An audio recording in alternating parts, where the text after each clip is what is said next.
Hello and welcome to Dialogue. U.S. Speaker of the House Nancy Pelosi has reportedly rescheduled her plan to visit China's Taiwan province soon, initiating a strong response from the Chinese government. Meanwhile, U.S. Treasury Secretary Janet Yellen in South Korea proposed a policy of friendshoring to stabilize supplies, which means limiting trade to only friendly nations and networks. But what are the deeper implications of this friendshoring policy? How will it ultimately hurt trade relations? And how can the two countries de-escalate the recent rising tensions?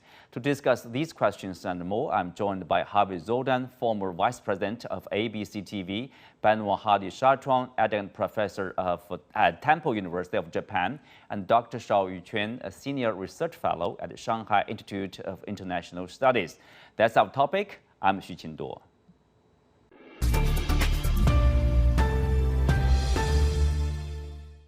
Welcome to the discussion. So, Yuquan, I will start with you.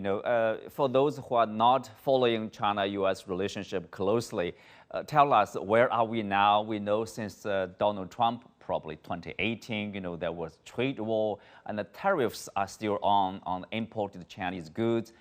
So, at what stage? How to describe the current relationship between Beijing and Washington?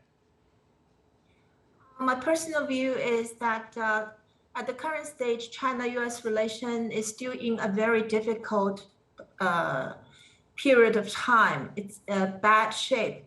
And we only see that the two presidents talk regularly, but on the working levels, the two teams don't have a very frequent dialogue and a very good working relationship. And the two sides have very different understanding of the future development of this bilateral relationship. And from the U.S. side, the Biden administration still takes the policy towards China as the most important competitor for the United States, the longer-term challenge for the United States. But from the Chinese side, we just don't understand what is the competition about, to compete for what. So far, the U.S. side has never said it clearly. And the Chinese side emphasized very much on cooperation and mutual respect and dialogue. And also, we try to seek strategic stability with the United States. But since the two sides have very different understanding of this bilateral relationship and also approaches, so though there are a lot of issues that need two sides cooperation, like food security, energy, supply chain stability, and climate change, all those issues are on the table. So far, there's very little progress has made by the two sides. It's really a pity. Mm-hmm. Benoit, you are based in Japan. You are following the development in Asia very closely. China-U.S. relationship is arguably the most important relationship in the world. So how do you characterize the current China-U.S. ties? Yeah, I'm going to add to what the previous guest said. The relationship is in very bad shape right now. I would say that since normalization of the bilateral relationship in 1979, this is probably the lowest point, at the very least one of the lowest points, perhaps since the early 1990s. Of course, since the arrival of Donald Trump in 2017, things changed, but they actually had started changing as well when current President Xi Jinping arrived at the helm of the Chinese Communist Party in the early 2010s. So right now we are in a situation where there is a very wide range of bilateral issues between the two sides. Both sides have really adopted a more uncompromising approach to the bilateral relationship. So that puts us in a very difficult situation where even on issues where the United States and China agree that there should be more cooperation, namely, for example, climate change or the pandemic, the current state of relationships makes cooperation on even these issues more difficult. So that gives us a very good idea of the very dire states of the bilateral relationship at this moment. Mm-hmm. Well, Benoit, obviously, at the very beginning of the show, we mentioned about Nancy Pelosi's reported visit to Taiwan, obviously, to people living in this region. They know the sensitivity of Taiwan. So tell us, what is the purpose of the visit, or is it part of the plan of the Biden government to handle the China relationship? Part of it, of course, we have seen since the beginning of the Biden administration, but as a matter of fact, it also goes back to the previous Trump administration. There have been efforts to shore up relationships with Taiwan. It has, ever since it recognized China, it has had extensive unofficial relations with Taiwan. And recently, we have seen over the last, I would say, year and a half of the Biden administration, we've seen even signs that the U.S. might be reconsidering the classic position of strategic ambiguity over Taiwan. So what we're seeing with the visits by not only Pelosi, but there have been other high-level officials over the last few years, going back to the Trump administration, is a clear effort by the United States to signal to China how much it values or how much it cares about stability, or how much it wants to make sure that there's no change in the status quo when it comes to cross-strait relations. So that's all within that larger framework of strategic competition between China and the United States. But Benoit, you said, I see there's a contradiction. You say this is the purpose is to maintain the status quo, but in order to do that, you are upgrading the official relationship with Taiwan. That's exactly breaching the One China principle. That's breaking the status quo. That creates a vicious circle. Of course, there will be a strong response from the Chinese side, right? No, of course. And I think the United States, when they conduct these actions, they do, of course, expect a strong reaction from China. And that indeed what we have been witnessing ever since we've seen these efforts by the United States to increase or to shore up the unofficial relations with Taiwan.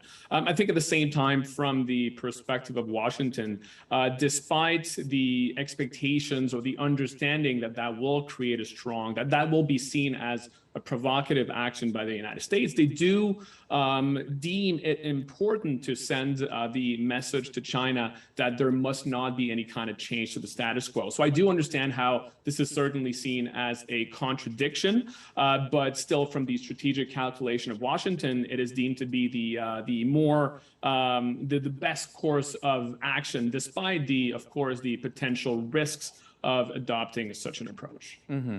Well, how we speak of the potential risks, there are talks of potential escalation or even military conflicts, the confrontation between China and the U.S., either over Taiwan or over the South China Sea. Do you think the U.S. somehow is prepared for a showdown with China over these issues? Well, prepared for, I'm not sure they're prepared for it. And I don't think that the United States government believes that anything is going to happen. But the worry is that some accident occurs that draws both sides into a conflict. And I have to say I worry about that, because certain situations can be foreseen and dealt with. But if there's some accidental action, it's off to the races and maybe game over for the planet as we know it. I see what the United States is doing now is a lot about domestic politics as opposed to international relations. What's going on in the United States is maybe the only consensus that we have in the United States is, in fact, that Democrats and Republicans have agreed to demonize China. And this plays very well. And let's face it, we're just a few months away from congressional elections, and each side is trying to show that they're tougher on China than the other. Mm-hmm. It's not a good direction to go in, but both sides are kind of playing the China card for that. Well, you mentioned about the domestic politics. We'll come back to that, and also Dr. Kissinger's comments on that. It's very interesting and latest remarks on China-U.S. relations.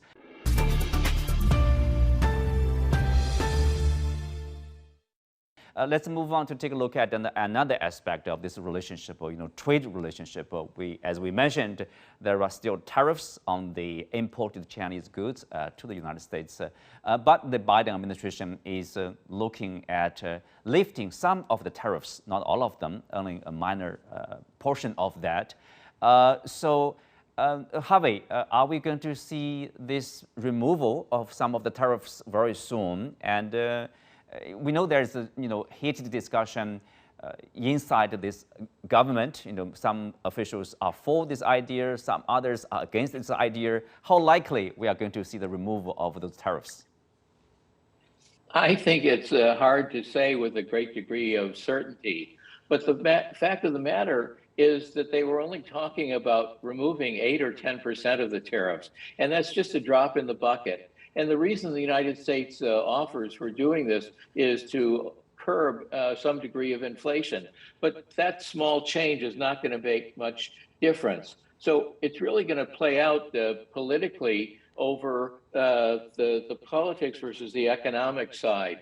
And I'm fearful that the political side is going to win, because like I said before, China, anti-China, is the only position, it seems, in the United States that all sides there can agree upon. So I'm very worried about this, and I still think we're engaged in not only a strategic competition, but a continuing economic war that doesn't seem to have an end point. Mm-hmm.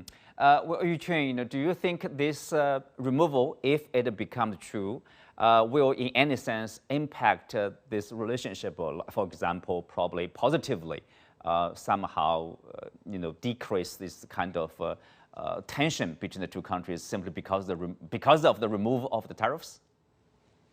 If the tariffs can partly be removed, of course, it's a positive sign for bilateral relationship.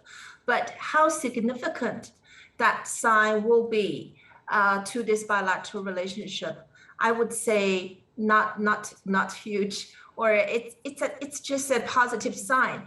But I think the most important thing is the way of thinking in Washington, D.C. among those policy community, those people. They think China as a competitor, strategic competitor. So they still don't want to change the policy from the Trump administration, and still want to continue this kind of a trade war with China.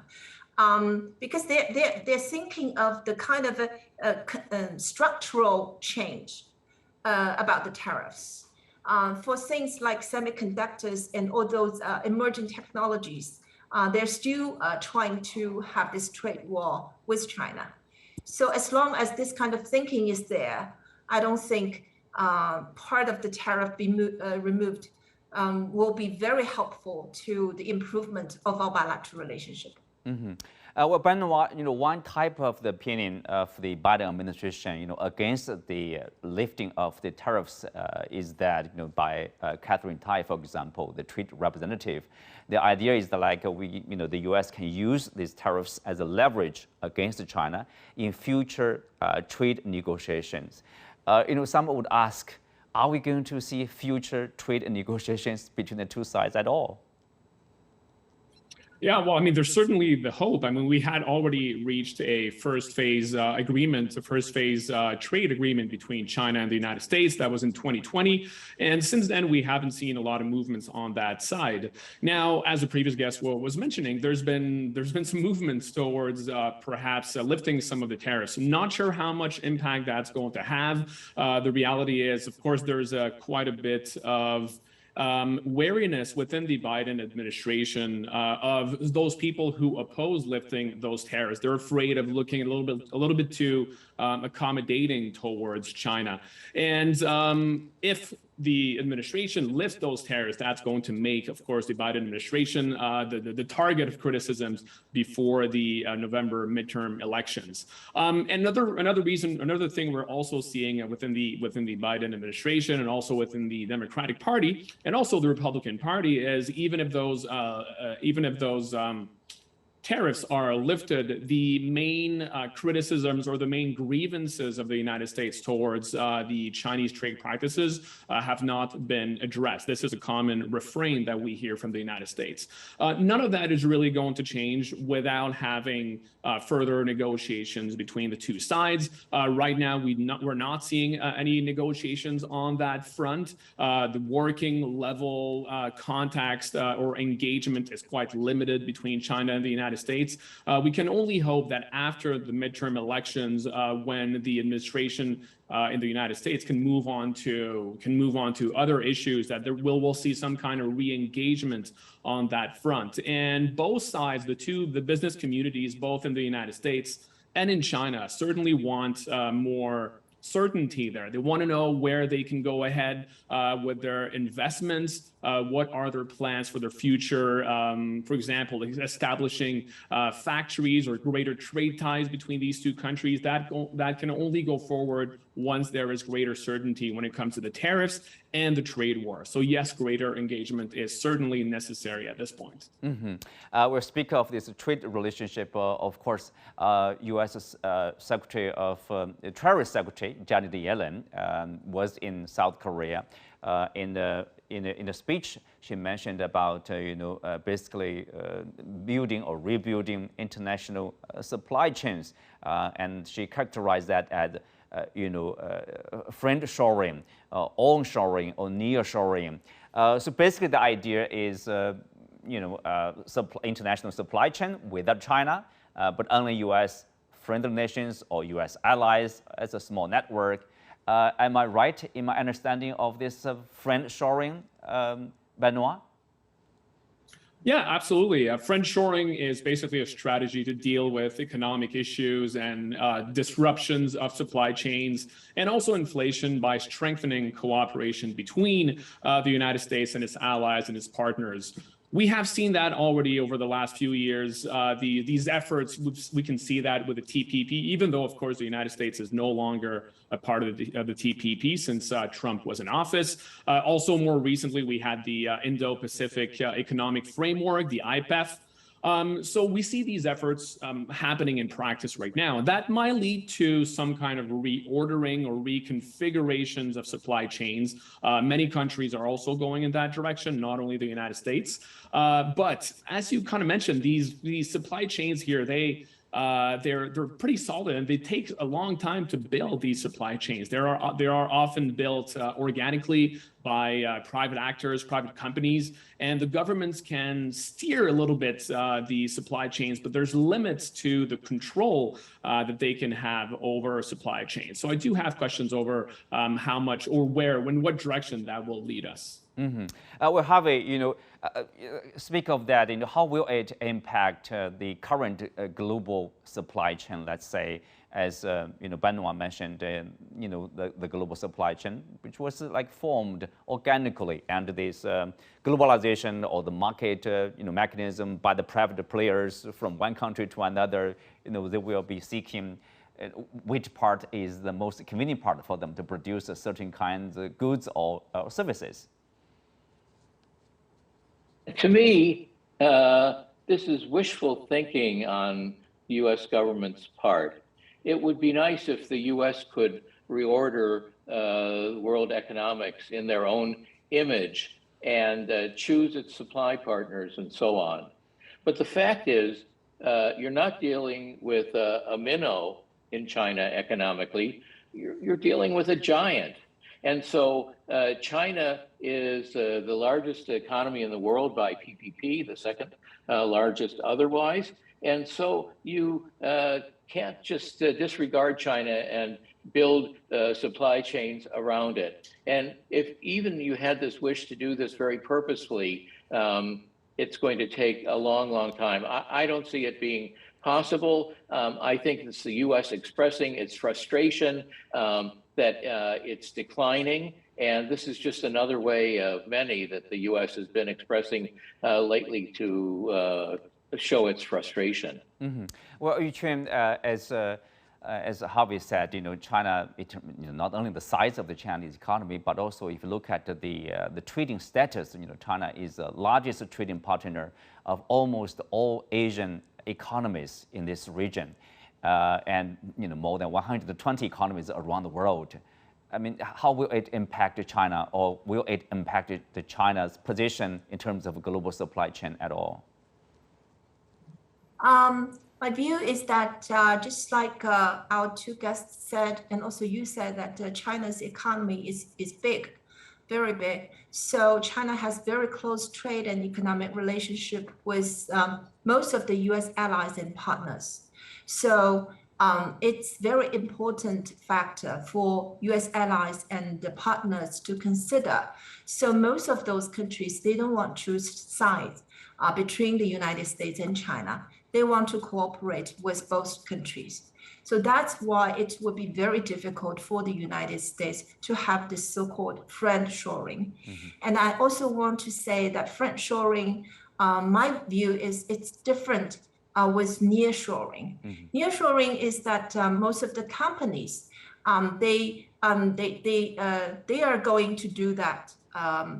It's their initiative to do that, because a lot of companies face that the COVID-19 and also climate change bring those supply chain instability, right? So those companies, they actively try to have these nearshoring. But friendshoring, it's initiated by the US government. It's against the market principle. It's not the natural way to do that. And it's also put national security concerns above the economic principles. So it's totally against free trade. So I don't know, because the Americans, they always talk about free trade. And that's the time that the Chinese are talking about free trade, while the Americans are going against that. Okay. Harvey, going back to you. Here is, in an interview with Bloomberg, I think, Henry Kissinger warns against endless confrontation with China. Basically, the U.S. government, he is warning.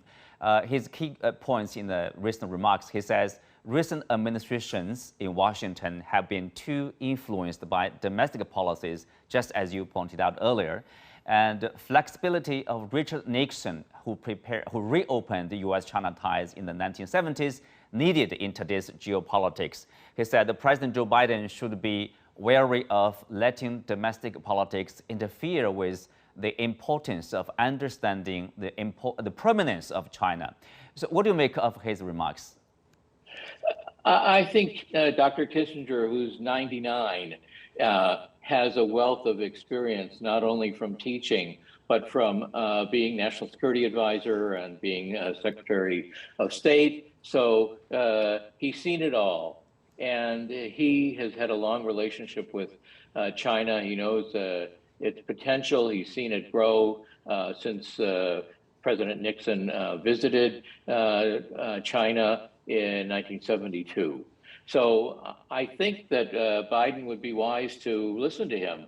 But I think Biden is so constrained by U.S. domestic politics. I mean, his favorability ratings are getting close to 30% now, which is unprecedentedly low. And he worries about that. And I worry that come November, when we have congressional elections, both in the House and in the Senate, that the Republicans have a chance of gaining both chambers of the Congress. And what's going to happen then? It's going to be a madhouse. And I was just reading the other day that one of the Republicans who will be the head of an important House committee said one of the first things they're going to do is start investigating China. For example, where did the virus come from? So I think at that point, it's going to go from the ridiculous to the absurd. And I really worry that we're moving further away from any agreement. What we should be doing is what we did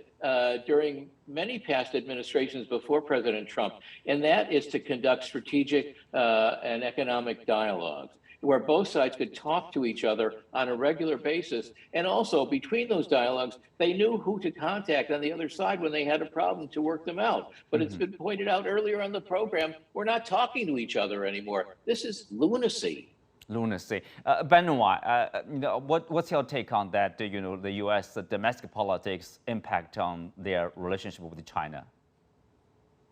Yeah, I completely agree with Harvey on the fact that domestic politics, unfortunately, pose a lot of constraints for the Biden administration. Would also probably also pose constraints on a Republican administration.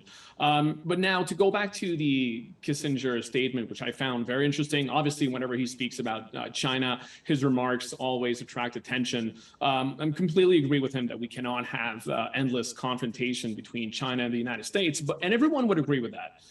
But the positive thing is also the Communist Party of China and the American government also understand the necessity or the impossibility of continuing on this path of endless confrontation.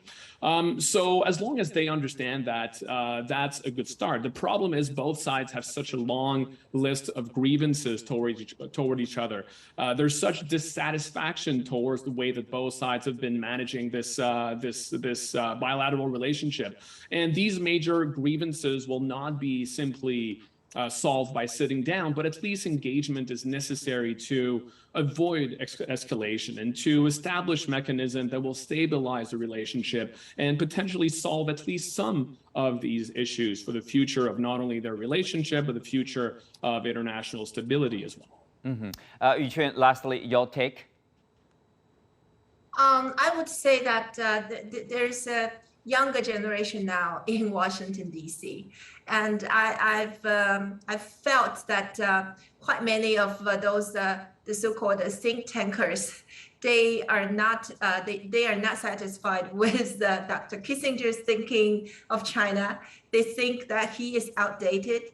And the United States needs a new strategy towards China. So I think it's a pity that those younger generation, they don't want to learn from Dr. Kissinger. And right now, my sense is that there is no true China hands in the Biden team to deal with China. They don't want to talk directly with China. Just like Anwar said, that there are so many issues right now on the table. But right now, the Biden team's approach is not directly talk to China. They think talk is useless. Instead, they try to cooperate with the countries around China, the American allies and partners in the region, and try to shape China's behavior from outside. But I don't think it would be useful because China and the United States are two big countries. Big countries need to respect each other. So far, China, on the Chinese side, we don't feel any respect from the American side. I hope that they will change this kind of approach. But just like our guest said, that the U.S. domestic politics, so far it's a kind of a restraint on the Biden team. They just don't want to change the approach. And also, it's a very polarized society now in the United States. The Republicans, the Democrats, they quarrel almost on every issue, but only China can bring them together. As long as it looks like you are tough on China, okay, we are friends. So we have a common language. So it's a pity that that have very negative impact on the American strategic thinking towards China. Well, on that note, we come to the end of today's show. Many thanks to our guests. You can also find us on the CGTN app on YouTube. Thank you for being with us. I'm Yuquan. See you next time.